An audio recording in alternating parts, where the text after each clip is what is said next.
push up from the top. We're gonna be two hearts running wild.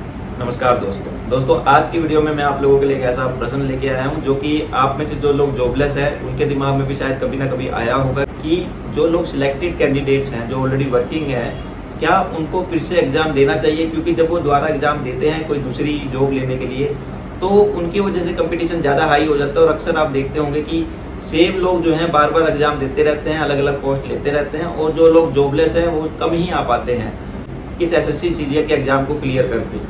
तो आज की video इसी पे है और इसमें मैं अपना भी अगर उदाहरण दूं कि मैंने भी पहले 2014 में एसएससी सीजीएल क्लियर किया था, तो टैक्स असिस्टेंट में बना था तब जीएसटी में, और उसके बाद फिर मैंने 2016 में फिर से एग्जाम दिया एसएससी सीजीएल का, और इस बार मैं सीबीआई एसआई यानी सब इंस्पेक्टर सेलेक्ट हुआ था।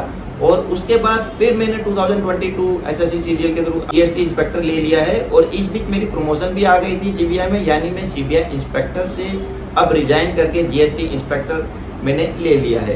तो ये वीडियो इसी पे है कि मैं 2024 में भी एग्जाम देने वाला हूँ एसएससी सीजीएल का। तो क्या ये गलत है? क्या ये उन लोगों के लिए अनफेयर है जो अभी तक जॉबलेस है और उनको पहली जॉब चाहिए?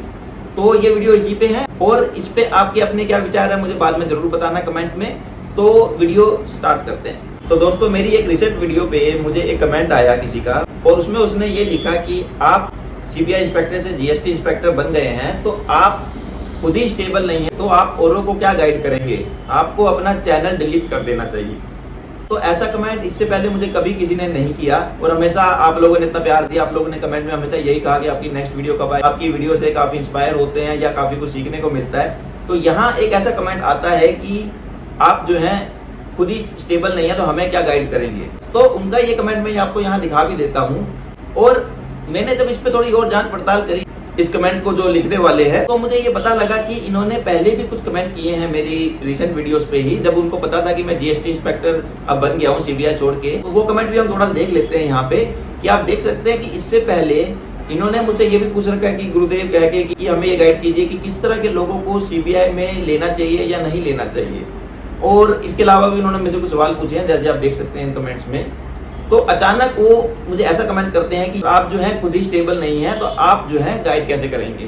तो ये भी पॉइंट है। और अब मैं अगर आपको बोलूं कि मैं एक और एग्जाम देने वाला हूं या एग्जाम दे देना चाहिए कि नहीं, अगर इस पे अगर हम बात करें तो वो जो है और ज्यादा सोचेंगे कि देखा ये तो स्टेबल ही नहीं और ये क्या गाइड करेंगे। तो उनको तो मैं यही कहूंगा कि आपके कमेंट देख के ये लगता है कि आप तो खुद ही स्टेबल नहीं है। आप एक समय में तो कहते हैं गाइड कीजिए, और एक समय में आप कहते हैं कि क्या गाइड करेंगे, चैनल ही बंद कर दीजिए। तो आपको तो जैसे मैंने पहले रिप्लाई भी किया था कि आप जो है स्टेबिलिटी को पहले समझिए, उसके बाद ऐसे कोई कमेंट कीजिए। और आप जो है ये भी बता रहे थे मुझे कि आप जो है स्टेट एक्साइज सब इंस्पेक्टर हैं, और जब इंस्पेक्टर होंगे तो आप मिलेंगे मेरे से। तो उसमें मैं ये कहूंगा कि आप जब स्टेट एक्साइज इंस्पेक्टर हैं तो आप सीबीआई के बारे में क्यों जानना चाहते हैं? क्या आप स्टेबल नहीं है? तो सवाल लेकिन ये आ जाता है कि स्टेबल हो या अनस्टेबल हो, कि क्या जो लोग सिलेक्टेड कैंडिडेट्स हैं उनको फिर से एग्जाम देना चाहिए? क्या ये अनफेयर है उन लोगों के लिए जो जॉबलेस है? तो इस पे अगर मेरी जैसे मैंने बात की थी कि मैंने 2014, 2016 और 2022 में एसएससी सीजीएल का एग्जाम क्लियर किया है, तो क्या अब अगर मैं 2024 में भी क्लियर करना चाहता हूं तो ये सही है या ये गलत है? इस बात को अगर मैं इस तरह से पूछूं कि जब मैं आप लोगों को कहता हूं कि सपना बड़ा देखिए, जो भी आपके सपने हैं उसके लिए आप लोगों को ज्यादा प्रेरित करने की कोशिश करता हूं कि आपके सपने आप पूरे कर सकते हैं और आपको पूरा हक है सपने देखने का। तो क्या सेम मुझे नहीं है? और अगर सेम चीज मुझ पर अप्लाई नहीं होती है तो मुझे किस चीज का हक है कि मैं आप लोगों को कुछ गाइड करूं कि आप जो है सपने देखिए। तो 2014 में जब मैंने एग्जाम क्लियर किया तो मुझे मिला था 2400 पे ग्रेड पे जो होता है टैक्स असिस्टेंट इन जीएसटी। तो मेरा एक सपना था कि मुझे इससे बेहतर वाली सैलरी वाला चाहिए। तो क्या मुझे सपना देखने का हक नहीं था? और मुझे तब नागपुर में मिला था, मैं हरियाणा से हूँ, तो मुझे ये भी चाहिए था कि घर के पास कुछ पोस्टिंग मिल जाए। तो ऐसे में मैं दोबारा एग्जाम अगर दे रहा हूँ एक सिलेक्टेड कैंडिडेट होने के बावजूद, तो क्या ये सही है? तो इसको आप अगर ये कहते हैं नहीं, एक जॉबलेस जो है उसको मौका देना चाहिए, लेकिन अब उसको जब मैं कह रहा हूँ कि सपना देखो, तो क्या मुझे अपना सपना छोड़ देना चाहिए कि नहीं मैं यहीं तक हो गया हूँ, इसके आगे मेरे को नहीं ट्राई करना चाहिए, इंप्रूवमेंट की तरफ नहीं जाना चाहिए? तो इसका जवाब आप खुद सोचिएगा। मेरे हिसाब से हक है, और जो भी सिलेक्टेड कैंडिडेट है उसको अगर हायर सैलरी पे कोई पोस्ट चाहिए या फिर उसको घर के पास पोस्टिंग चाहिए तो उसको हक है। अब जो है मैंने 2016 में एसएससी सीजीएल फिर से क्लियर किया, तो जैसा कि मैंने चाहा था कि मुझे हायर पे ग्रेड जॉब मिल जाए, वो मुझे मिल गई थी सीबीआई सब इंस्पेक्टर में। और तब मुझे सीबीआई चेन्नई पोस्टिंग मिली। सीबीआई चेन्नई में जो मैंने स्ट्रगल फेस किए, तो उन वजह से मुझे ऐसा लगा कि मुझे फिर से एग्जाम देना चाहिए। इसके अलावा भी कई सारे रीजंस थे जो मैंने अपनी पिछली वीडियो में नहीं बताया कि क्या क्या वो रीजंस थे जिनकी वजह से मैंने सीबीआई छोड़ी। लेकिन उनमें से एक रीजन डेफिनेटली ये था, घर से बहुत दूर था, जिसकी वजह से कई सारी प्रॉब्लम्स आ जाती है कि जब आप घर जाना चाहते हैं उस टाइम शायद आपको छुट्टी ना मिले। तो ऐसे कई सारे और रीजंस थे जिसकी वजह से मैंने फिर से एग्जाम दिया। अब सवाल फिर से आता है कि क्या मुझे सपना देखने का हक नहीं था? क्या मुझे अपनी लाइफ को बेहतर करने का हक नहीं था? क्या मुझे वही एक्सेप्ट कर लेना चाहिए था कि हाँ चेन्नई है या ये मेरी प्रॉब्लम्स हैं, इसमें ही ओके हूँ मैं। लेकिन मैं आप लोगों को जो है बड़ी बड़ी बातें करूँ कि आप लोग सपने देखिए, ये क्या गलत नहीं लगता आपको?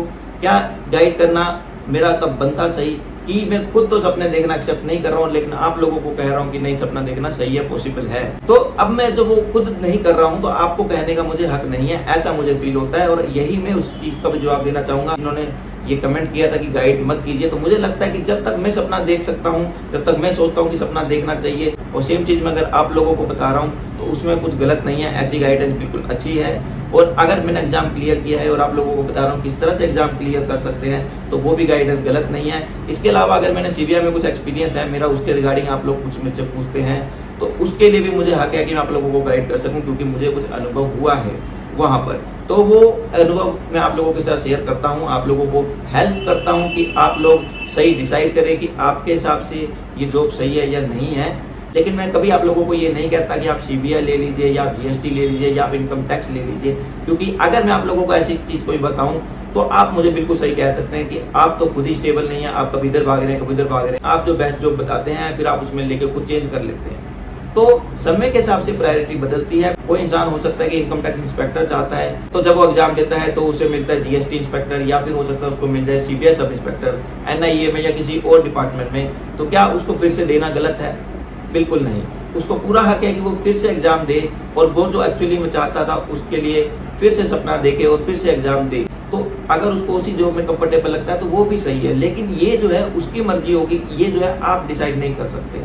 वो अपने हिसाब से देखेगा कि उसकी क्या प्रायोरिटीज है, क्या वो कंफर्टेबल है, क्या वो स्टेबल है, या आगे की लाइफ का देखेगा कि शादी के बाद जो है फिर मुझे पोस्टिंग कहाँ चाहिए हो सकती है, तब मुझे किस तरह की ट्रांसफर पॉलिसी चाहिए हो सकती है। अगर ये काफ़ी इरेगुलर टाइमिंग वाला जॉब है और इसमें मुझे काफ़ी ज़्यादा टूर्स होते हैं, तो और आपको जो है ये लगता है कि मैं ये नहीं कर सकता क्योंकि मेरी सेहत इतनी ठीक नहीं रहती है या आगे नहीं रहेगी, तो उस समय बाद अगर आप 5-6 साल बाद फिर से चेंज कर लेते हैं तो आपकी अपनी मर्जी। आपको पूरा हक है कि आप जो है अपनी परिस्थिति को चेंज करें, लेकिन कोशिश हमेशा ये रहनी चाहिए कि आप लंबा देखें, आप उस हिसाब से ही वो जो पहली बारी में ले लीजिए, ताकि आपको चेंज करने की जरूरत कम से कम पड़े।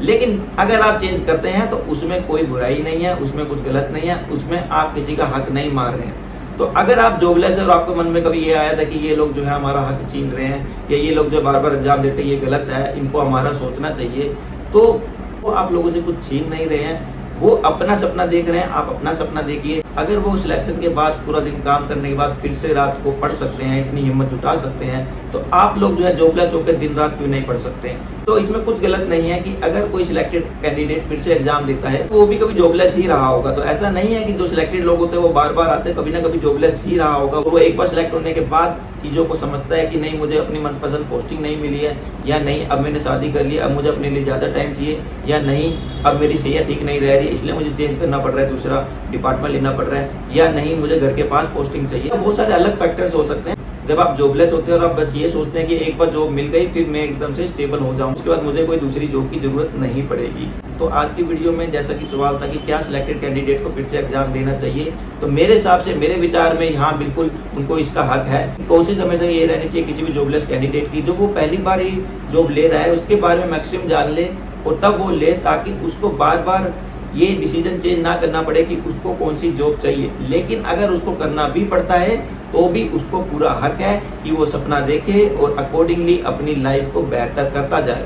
तो आज की वीडियो में इतना ही। आप लोग सहमत है मेरे विचार से तो आप लाइक कर दीजिए, शेयर कर दीजिए इस वीडियो को, और अगर आप लोग सहमत नहीं है तो मुझे अपने विचार आप कमेंट में बता सकते हैं। मैं कोशिश करूंगा कि आपकी पॉइंट भी समझूं, और अगर मुझे कुछ नया सीखने को मिला तो बिल्कुल I am open to that. तो अभी के लिए इतना ही। और जो ये सवाल था कि क्या मैं फिर से 2024 में एसएससी सीजीएल का एग्जाम दे रहा हूं, तो उसका आंसर है नहीं, मैं एग्जाम नहीं दे रहा हूं। इसका किसी ने मुझसे पूछा भी था कुछ समय पहले कमेंट में, और मैंने आंसर वहां भी दिया था कि नहीं, मैं एसएससी सीजीएल का एग्जाम नहीं दे रहा हूँ। पर आप लोग हमेशा कंपटीशन कम होने की आस ना लगाएं, हमेशा कोशिश करें कि चाहे कोई भी आ जाए, कितने भी सिलेक्टेड लोग आ जाएं, हम अपनी पूरा बेस्ट देंगे और हम सिलेक्टेड बनेंगे। तो अभी के लिए इतना ही। All the best for your future. मिलते हैं अगली वीडियो में। लाइक शेयर एंड सब्सक्राइब करना मत भूलिएगा। जय हिंद।